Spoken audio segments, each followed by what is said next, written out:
Let's talk about the Mavic 3. Not the DJI 3 Pro, not the Mavic 3 Pro, and definitely not Mavic Pro 3, but simply DJI Mavic 3. And let's at the same time talk about the leak specs. Rumors about the latest DJI Unicorn, the successor to the Mavic 2 Pro, is starting to surface the web. And Jasper Ellens, a good friend of the channel, reached out to me with what I'm about to show you about the new DJI Mavic 3. If you want to keep on top of the latest Mavic 3 rumors, you should definitely follow Jasper Ellens. I have linked him and his Facebook group in the description below. What at first glance seems to be sketches of a new drone started to appear on a Brazilian Portuguese website, drone Modellismo, some days back.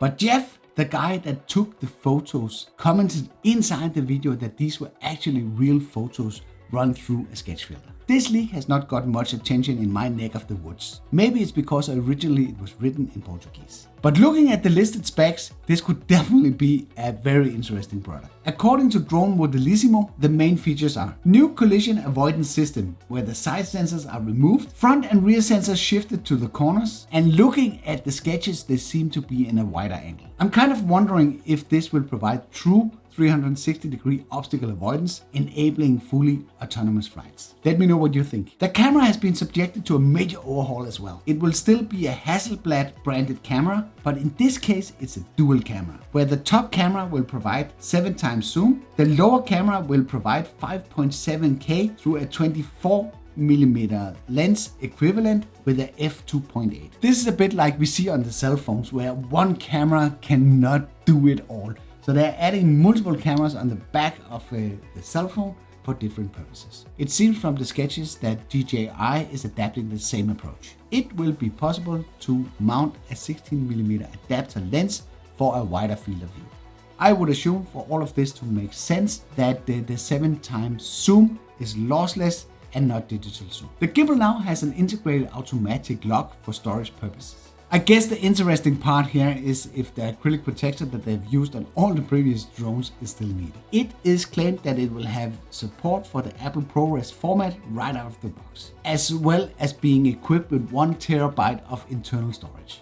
This part I highly doubt, as Apple ProRes normally requires a separate license and a SSD drive to work optimal on the pro level drones like the Inspire series, adding 2K on top of the cost for the license and the external SSD drive. Going from 8GB to 1 TB would be a crazy move. So I think this part has been misunderstood. So maybe it's support for 1 TB of external storage, despite saying otherwise in the video. You will get more than 40 minutes of flight time obtained by a 5,000 or 6,000 mAh lithium ion battery. There's a disclaimer from drone Modellismo that they're not sure about that part. But it seems the battery will be mounted from the back, like we know from the Mini 2.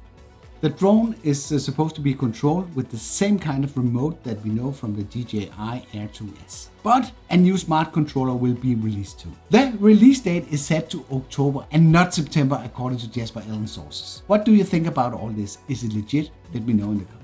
One funny thing is when I previously posted a Mavic 3 rumor video, I posted some photos, which by the way also was provided by Jasper Ellens, with some raw 3D renderings of the chassis of what is assumed to be the Mavic 3. I will post those photos here again, and then you can scroll back and forward in the video and compare those with the sketches and see if you can make it match up. I think you will find a lot of similarities between these mockups and the sketches that have been shown in this video. It's coming. I'm pretty convinced that we will have a DJI Mavic 3, but I'm not sure when. And I can't rule out that this will be postponed due to the component shortage situation in Asia that everybody is struggling with at the moment. I hope you liked this video. If you did, then feel free to give a like. If you didn't like it, feel free to press the dislike button twice. Thank you for watching, and I'll be seeing you on the next one.